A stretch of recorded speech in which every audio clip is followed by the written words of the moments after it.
안녕하세요, 구독자 여러분. 오늘은 제 가슴 아픈 이야기를 들려드리려고 합니다. 제 나이 67세, 평생을 한 남자만 보고 살았던 제가, 이제는 혼자가 된 지 5년째네요. 시작하기 전에 구독과 좋아요 부탁드립니다. 댓글로 여러분의 이야기도 들려주세요. 아직도 기억납니다. 그날 퇴근하고 온 딸이 현관에서 신발도 제대로 못 벗고 말을 꺼냈어요. 엄마, 나 할 말이 있어요. 이미 얼굴에서 심상치 않은 기운이 느껴졌죠. 평소 활발하던 딸이 안색이 어두워 갑자기 가슴이 철렁했어요. 우리 회사가 경기가 안 좋아서 월급이 줄었어요. 게다가 집주인이 갑자기 월세를 20만 원이나 올리겠다고 하는데 기려 씨 월급으로는 감당하기가 너무 벅차요. 한숨을 쉬며 말을 잇는 딸의 모습에 가슴이 아팠어요. 저희가 엄마 집으로 들어와서 살면 안 될까요? 따로 사는 게 이제 너무 버거워요. 순간 머리가 복잡해졌어요. 물론 딸내미가 옆에서 살면 좋겠지만 같이 산다는 건 또 다른 문제니까요. 40년 넘게 살아온 이 집에서 새로운 식구들과 산다는 게 솔직히 걱정이 앞섰어요. 엄마, 저희가 들어오면 서로 좋잖아요. 엄마도 심심하지 않고 저희도 월세 아끼고 관리비도 절약되고 기려 씨도 적금 들 수 있대요. 요즘 전세 자금 마련하기가 얼마나 힘든데. 그날 저녁 사위도 전화가 왔어요. 평소 꼿꼿한 성격인데 목소리가 한없이 낮아져 있더군요. 어머니, 제가 능력이 부족해서 정말 죄송합니다. 지영이가 너무 고생하는 것 같아서 잠시만 도움을 받을 수 있을까요? 제가 열심히 해서 빨리 자리 잡도록 하겠습니다. 사위의 말투는 진심이 느껴졌어요. 결혼 5년 차인데도 아직 전세금도 못 모으고 있는 게 안쓰럽기도 했고, 요즘 젊은이들 살기가 얼마나 힘든지 뉴스에서도 매일 나오잖아요. 집값은 천정부지로 오르고 월급은 제자리. 알았어. 들어오너라. 허락하는 순간 딸은 전화기 너머로 환호성을 질렀어요. 엄마 최고! 우리가 엄마 진짜 잘 모실게요. 밥도 해드리고 청소도 하고 엄마 이제 편하게 쉬기만 하세요. 이사 오던 날 사위는 정말 조심스러워 보였어요. 짐을 나르면서도 계속 저를 살피더군요. 어머니, 저희 때문에 불편하시면 언제든 말씀해 주세요. 최대한 조용히 지내도록 하겠습니다. 제가 주말마다 장보기도 하고 청소도 하고 어머니는 편하게 계시기만 하세요. 처음 2주는 정말 꿈 같았어요. 아침에 일어나면 식탁에 따끈한 밥이 차려져 있고 저녁이면 사위가 장을 봐와서 다 같이 식사를 했죠. 주말이면 딸이 집안 구석구석을 청소하고 사위는 베란다 화분에 물도 주고. 하지만 왜일까요? 자꾸 불안한 마음이 들었어요. 너무 완벽해 보이는 사위의 모습이 오히려 걱정됐달까요? 40년 넘게 주부로 살아온 제가 알아요. 사람의 본심이라는 건 시간이 지나야 드러나는 법이거든요. 특히 사위의 지나치게 꼼꼼한 성격이 마음에 걸렸어요.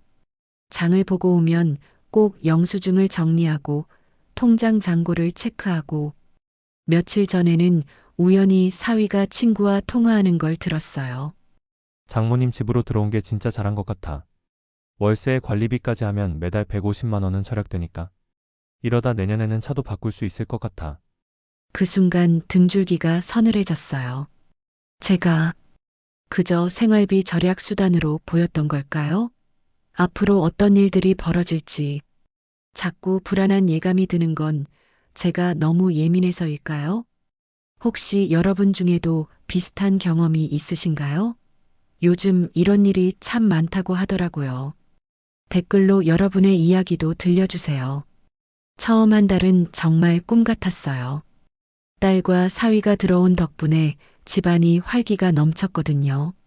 아침마다 식탁에 둘러앉아 커피 마시며 이야기 나누고, 주말이면 다 같이 장 보러 가고, 얼마나 행복했던지 몰라요. 그런데 말이죠. 어느 순간부터 미묘하게 달라지기 시작했어요. 처음에는 제가 너무 예민한가 싶었는데, 어머니, 오늘은 저희끼리 먼저 식사할게요. 어머니는 들어오시는 대로 데워 드세요. 한 번, 두 번. 점점 따로 먹는 날이 많아졌어요. 냉장고에는 반찬이 가득했지만 딸과 사위의 반찬, 제 반찬이 은근슬쩍 구분되기 시작했죠. 가장 서운했던 건 주말 외식이었어요. 처음엔 다 같이 즐겁게 나가서 먹었는데 어머니, 오늘은 회사 동기들이랑 약속이 있어서요. 엄마, 기려 씨 친구들이랑 저녁 약속 있대요. 그러고는 밤늦게 들어와서는 베란다에 숨어서 배달 음식을 먹더라고요. 제가 보기 미안했는지. 하지만 저는 다 알았어요. 둘이서만 즐기고 싶은 시간이 필요하단 걸. 어느 날은 제가 일찍 잠들었다가 물 마시러 나왔는데 거실에서 들리는 이야기에 발걸음을 멈췄어요. 여보, 우리도 슬슬 독립해야 하는 거 아닐까? 왜? 여기 있으면 돈 모을 수 있잖아. 난 좋은데. 그래도 엄마가 불편해하시는 것 같아서. 아니야, 조금만 더 있자. 내년에 차도 바꿔야 하고. 우리 그동안 돈 모은 거 날리기 아깝잖아. 순간 가슴이 철렁 내려앉더라고요. 사위의 말투에서 차가움이 느껴졌어요. 제가 그들에게 그저 돈 모으기 위한 수단이었다니. 다음 날 아침 평소와 다르게 일찍 일어나 시장에 다녀왔어요. 특별히 사위가 좋아하는 갈치를 사서 조림도 해놓고 딸이 어릴 때 좋아하던 오이 무침도 만들었죠. 어머니, 저희 오늘 회사에서 회식이에요. 저녁 차리지 마세요. 식탁 위에 예쁘게 차려놓은 반찬들이 더 서글퍼 보이더라고요. 주방 한켠에 놓인 배달음식 영수증을 보면서 마음이 아팠어요. 저한테는 회식이에요. 라고 하고는 둘이서 치킨에 맥주를 시켜 먹었나 봐요. 영수증에 찍힌 시간이 딸아이가 퇴근하는 시간과 딱 맞았거든요. 그래도 참았어요. 나이 든 사람이 젊은 사람 발목 잡으면 안 되지. 하면서요. 하지만 정말 서운했던 건 제 생일날이었어요. 아침부터 기다렸는데 딸도 사위도 아무 말이 없더라고요. 저녁 때가 되어서야 딸이 퇴근하고 들어오면서 어머니, 오늘 저희 신혼 친구들이랑 약속이 있어서요. 늦게 들어올 것 같아요. 그날 밤 혼자 앉아 TV를 보는데 자꾸 눈물이 나더라고요. 문득 옛날 생각이 났어요. 딸이 어렸을 때는 일주일 전부터 엄마 생일 뭐 먹을까? 하면서 신나했는데 휴대폰을 보니 카톡으로 생일 축하해요라는 메시지가 와 있더라고요. 제 딸이 문자로 생일 축하를 하다니. 그러고 보니 최근 들어 많이 달라졌어요. 예전에는 주말이면 거실에서 다 같이 TV도 보고 이야기도 나눴는데 요즘은 방문 꼭 닫고 둘이서만 지내요. 가끔 제가 문을 두드리면 어머니, 저희 좀 쉬고 있어요. 마치 제가 없는 것처럼 아니, 제가 있어서 불편한 것처럼 지내더라고요. 얼마 전에는 사위가 친구와 통화하는 소리가 들렸어요. 그래도 장모님이랑 같이 사는 게 이득이야. 식비도 아끼고. 어머니가 가끔 반찬도 해주시잖아. 조금만 더 참고 돈 모으자. 그 말을 듣는 순간 제 심장이 덜컥 내려앉더라고요. 40년을 같이 살았던 남편이 떠나고 이제는 제 딸마저. 여러분, 제가 너무 예민한 걸까요? 그날은 평소와 같은 저녁이었어요. 사위와 딸이 퇴근하고 들어올 시간 거실에서 기다리고 있었죠. TV 소리를 작게 틀어놓고 앉아 있는데 현관문이 열리는 소리가 들렸어요. 어머니, 안녕하세요. 사위가 들어오자마자 방으로 들어가려는 걸 보면서 제 입에서 생각지도 못한 말이 나왔어요. 기려야, 잠깐 얘기 좀 할까? 사위가 당황한 듯 걸음을 멈췄어요. 눈빛이 흔들리는 게 보였죠. 네, 어머니. 무슨 말씀이신지. 너는 나랑 같이 사는 게 많이 불편하니? 순간 사위의 얼굴이 굳더군요. 그동안 숨기고 있던 본심을 들킨 것처럼 말이에요. 아니에요, 어머니. 왜 그런 말씀을. 그때 딸아이가 들어왔어요. 평소라면 방으로 쏙 들어갔을 텐데 이상한 분위기를 느꼈는지 거실에 서 있더라고요. 엄마, 무슨 일이에요? 지영아, 엄마가 묻고 싶은 게 있어. 제 목소리가 떨리고 있었어요. 그동안 참았던 말들이 한꺼번에 쏟아져 나왔죠. 요즘 외식할 때마다 나만 빼놓고 방문 닫고 둘이서만 지내고 내가 그렇게 불편한 존재였니? 딸이 당황한 듯 말을 더듬었어요. 아니에요, 엄마. 그런 거 아니에요. 그럼 왜 그러니? 내가 여기 없는 사람처럼. 아니, 있어서 불편한 사람처럼 굴어? 순간 방 안에서 울리는 사위 휴대폰 알림음. 그리고 들려오는 친구와의 통화 내용. 나중에 전화할게. 지금은 좀. 그 순간 제 눈에서 눈물이 흘러내렸어요. 나, 다 들었어. 너희가 생활비 아끼려고. 그래서 참는 거라고. 사위의 얼굴이 창백해졌어요. 딸은 놀란 표정으로 저를 바라보다가 사위를 돌아봤죠. 여보, 이게 무슨... 지영아, 너도 알고 있었니? 너희 둘이 이런 생각으로 여기 들어온 거니? 딸이 눈물을 글썽이며 제 손을 잡으려 했어요. 엄마, 그게 아니라... 하지만 전 딸의 손을 뿌리쳤어요. 40년 넘게 이 집에서 살면서 이렇게 마음이 아팠던 적은 처음이었어요. 알겠다. 이제 알겠어. 천천히 일어나 제 방으로 향했어요.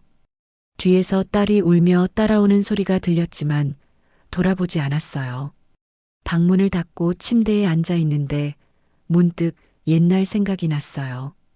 딸이 태어났을 때, 첫 걸음마를 뗐을 때, 학교 입학식 때, 그 모든 순간을 사진으로 남겨두었던 앨범을 꺼냈어요. 한 장 한 장 넘기면서 눈물이 멈추질 않더라고요. 이 아이를 위해 모든 걸 바쳐 키웠는데, 이제는 제가 그저 생활비 절약 수단이 되어버렸다니. 밤새 생각했어요. 이대로는 안 되겠다고. 나가야겠다고. 다음 날 아침 평소와 다르게 일찍 일어나 은행에 갔어요. 통장을 정리하고 5년 전 남편이 떠나고 혼자 살 때를 대비해 알아보았던 전원주택 부동산에도 전화를 걸었죠. 엄마, 어디 가세요? 아침부터 나가는 저를 보고 딸이 물었어요. 은행에 좀 다녀올게. 그날 하루 종일 이것저것 알아보고 다녔어요. 전원주택도 보고 그 근처 상가도 둘러보고 문득 옛날 제가 꿈꾸던 것이 생각났어요. 작은 카페를 열어서 사람들과 이야기 나누며 살고 싶다던. 저녁에 돌아와 보니 딸이 거실에서 기다리고 있더라고요. 엄마, 어제 일은... 지영아, 나 이제 결정했어. 딸의 눈이 커졌어요. 엄마가 미안해. 너희 신혼생활에 방해가 된 것 같아서. 이제 나갈게. 엄마, 그게 무슨... 너희도 이제 둘이서 편하게 살아. 나는 나대로 살아갈 거야.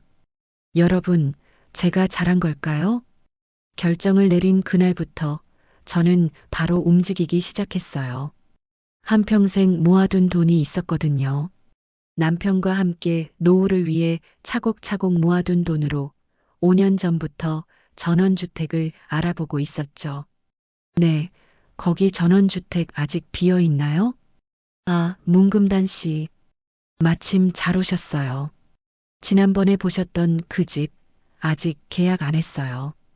부동산에 들어서자마자 반갑게 맞아주시더라고요. 5년 전부터 틈틈이 찾아가서 봐두었던 집이었거든요. 근데 제가 하나 여쭤볼 게 있는데요. 혹시 이 근처에 작은 상가나 가게를 낼 만한 자리는 없을까요? 부동산 사장님이 의외라는 듯 쳐다보셨어요. 가게요? 문 여사님이? 네. 제가 젊었을 때 식당을 했었거든요. 이제 다시 시작해 보려고요. 사실 남편 살아계실 때는 꿈도 꾸지 못했던 일이에요. 여자가 그 나이에 무슨 하시면서 반대하셨거든요. 하지만 이제는 제 인생을 제가 살아보고 싶었어요. 아, 그러고 보니 읍내에 작은 카페가 나온다는 얘기가 있었어요. 한번 가보실래요? 그렇게 시작된 제 새로운 도전이었어요. 전원주택 계약을 마치고 바로 카페 자리를 보러 갔죠. 오래된 건물이었지만 창이 커서 햇살이 잘 들어오고 앞에는 작은 정원도 있어서 마음에 쏙 들더라고요. 여기다. 여기서 시작하면 되겠어. 집으로 돌아와 짐을 정리하면서 옛날 앨범을 발견했어요. 20대 시절 첫 식당을 열었을 때 찍은 사진이었죠. 그때의 설렘과 두려움이 다시 떠올랐어요. 엄마, 무슨 짐을 이렇게 싸요? 갑자기 들어온 딸이 놀란 목소리로 물었어요. 지영아, 엄마가 이제 새로운 시작을 하려고 해. 갑자기 무슨 소리예요? 한숨을 쉬며 딸에게 설명했어요. 전원주택도 계약했고 카페도 오픈할 거라고. 엄마, 그 나이에 무슨 카페를 해요? 위험하기만 하고. 아, 남편이 하셨던 말이랑 똑같네요. 지영아, 엄마가 예전에 식당 했던 거 알지? 그때 엄마 나이가 지금 내 나이였어. 그때는 할 수 있었는데. 지금은 왜 못하겠니? 딸이 말을 잃었어요. 난 이제 내 인생을 살아보려고 해. 너희 눈치 보며 사는 것도 지쳤고, 무엇보다 나 자신한테 실망하기 싫어. 엄마, 걱정하지 마. 엄마가 허투루 결정한 게 아니야. 5년 동안 계획해온 거야. 그렇게 저는 짐을 쌌어요. 40년 넘게 살았던 집에서 나와 새로운 시작을 향해 가는 거죠. 전원주택으로 이사하는 날 예상치 못한 일이 있었어요. 짐을 싸는데 현관벨이 울리더라고요. 어머니, 제가 도와드릴까요? 사위였어요. 평소의 차가운 모습은 온데간데 없고 어쩐지 미안한 표정을 짓고 있더라고요. 기려야. 죄송해요, 어머니. 제가 너무 계산적이었나 봐요. 순간 눈시울이 붉어졌어요. 하지만 이제 돌이킬 순 없었죠. 고마워. 하지만 난 이제 내 길을 가보려고 해. 여러분, 제 선택이 너무 성급했을까요? 이제 저는 카페 주인이 되어 새로운 인생을 시작하게 됐어요. 과연 잘 해낼 수 있을까요? 댓글로 여러분의 생각도 들려주세요. 여러분이라면 이런 도전을 시도해 보실 용기가 있으신가요? 이삿날 아침 40년 넘게 살았던 집을 마지막으로 둘러보았어요. 베란다의 화초들, 장독대, 식탁. 모든 것이 추억이더라고요. 특히 식탁에 앉아 마지막 커피를 마시는데 딸아이가 돌잡이 하던 날이 떠올랐어요. 엄마, 정말 가시는 거예요? 아침부터 눈이 퉁퉁 부어서 들어온 딸을 보니 마음이 아팠어요. 그래, 이제 가봐야지. 엄마, 우리가 잘못했어요. 제가 너무 이기적이었어요. 그냥 여기 계세요. 딸의 눈물 어린 목소리에 저도 마음이 흔들렸어요. 하지만 이미 결정한 일이었죠. 지영아, 이게 엄마를 위한 거야. 엄마도 이제 나다운 삶을 살고 싶어. 그때 사위가 들어왔어요. 어머니, 짐은 제가 다 차에 실었습니다.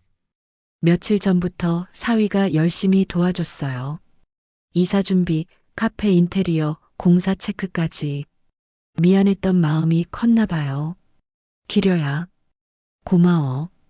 어머니, 정말 죄송합니다. 제가 너무 철없었어요. 문득 사위의 눈가가 붉어진 게 보였어요. 평소에 감정 표현이 없던 사위가 이런 모습을 보이니 더 마음이 아프더라고요. 이제 와서 그런 말 해도 소용없어요. 어머니 결심이 확고하시잖아요. 딸이 울먹이며 말했어요. 그래, 내 결심이야. 하지만 너희를 미워해서가 아니야. 엄마도 이제 새로운 꿈을 꾸고 싶어서야. 짐을 다 싣고 현관문 앞에 섰는데 딸이 갑자기 저를 꼭 안았어요. 엄마, 주말에 꼭 찾아갈게요. 카페도 도와드릴게요. 그래, 너무 자주 오진 말고. 농담을 던졌지만 제 눈에도 눈물이 고이더라고요.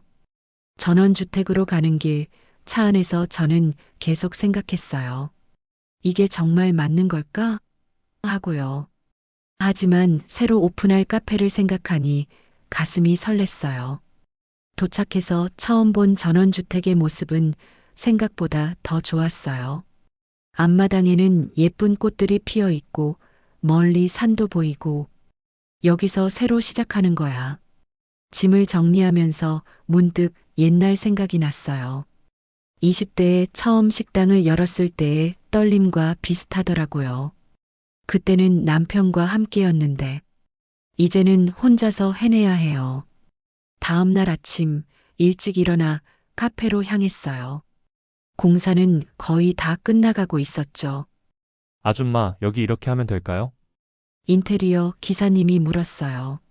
네, 거기에 제가 좋아하는 나무 선반을 놓을 거예요.